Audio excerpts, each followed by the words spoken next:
ইরানের সর্বোচ্চ ধর্মীয় নেতা আয়াতুল্লাহ আল খামেনির জানাজায় অংশগ্রহণ শেষে দেশে ফিরেছেন জাতীয় সংসদের স্পিকার হাফিজউদ্দিন আহমেদ বীর বিক্রম। গতকাল রবিবার রাত 11টায় ঢাকায় হযরত শাহজালাল আন্তর্জাতিক বিমানবন্দরে পৌঁছেন তিনি। গত 2রা জুলাই তেহরানের উদ্দেশ্যে ঢাকা ত্যাগ করেন স্পিকার। তিনি তেহরানের ইরানের নিহত সর্বোচ্চ নেতা আয়াতুল্লাহ আল খামেনির জন্য আয়োজিত রাষ্ট্রীয় জানাজা ও শেষকৃত্য অনুষ্ঠানে বাংলাদেশের পক্ষে শ্রদ্ধা জ্ঞাপন করেন।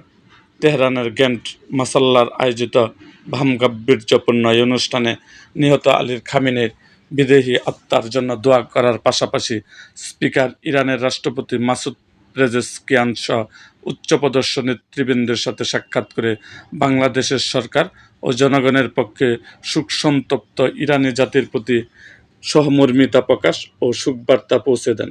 স্পিকার হাফিজউদ্দিন আহমেদ সম্প্রতি ইরান ও মার্কিন যুক্তরাষ্ট্রের মধ্যে স্বাক্ষরিত শান্তি সমঝোতা স্মারক বাস্তবায়নে ইরানের স্পিকার গালিফাফের গঠনমূলক ভূমিকার ভূয়সী প্রশংসা করেন। ইরানের স্পিকার মোহাম্মদ বাগের খালিফাফকে সুবিধাজনক সময়ে বাংলাদেশে সফরের জন্য আনুষ্ঠানিক আমন্ত্রণ জানান।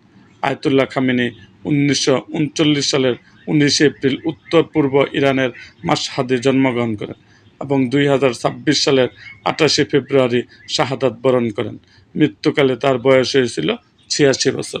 এরকম আরও ভিডিও পেতে আমাদের মুক্তাগাছার ইতিহাস মিডিয়া ইউটিউব চ্যানেলটিকে সাবস্ক্রাইব করুন এবং পাশে থাকা বেল আইকনটি বাজিয়ে দিন।